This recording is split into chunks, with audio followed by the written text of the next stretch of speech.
Betsy, ano ginagawa mo dito? Di ba sabi ko huwag kang pumunta, delikado? Bakit? Takot ka?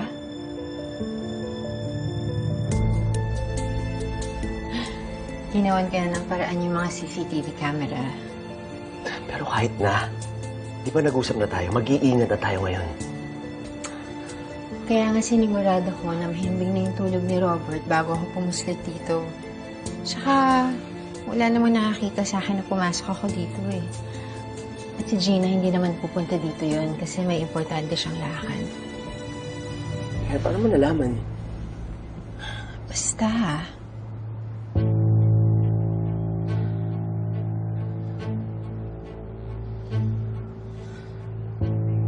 Mukhang kailangan mo ng break.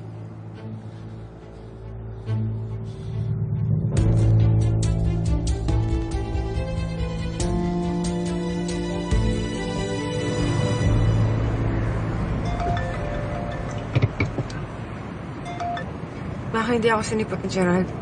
Hindi ko na rin siya matawagan. Nawala kasi cellphone niya. Pero nasa office siya ngayon. May tinatapos ng trabaho.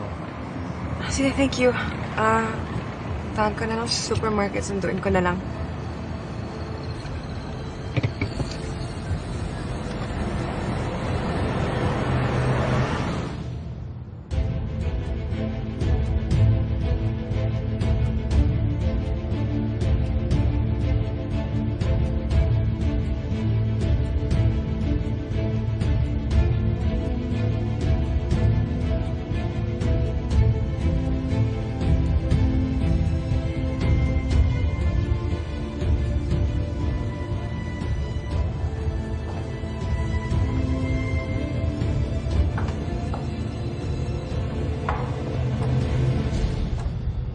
Gerald?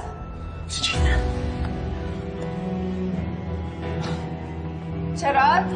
Nandiyan ka pa ba? Sipip ko.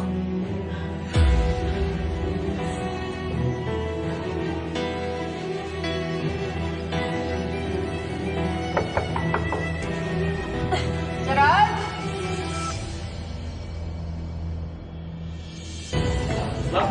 Kuya. Kailangan niyo po ba ng susi para dyan? Ay, oo. Hawak mo ba? Sige po, walk po natin. Thank you, Kuya. Thank you.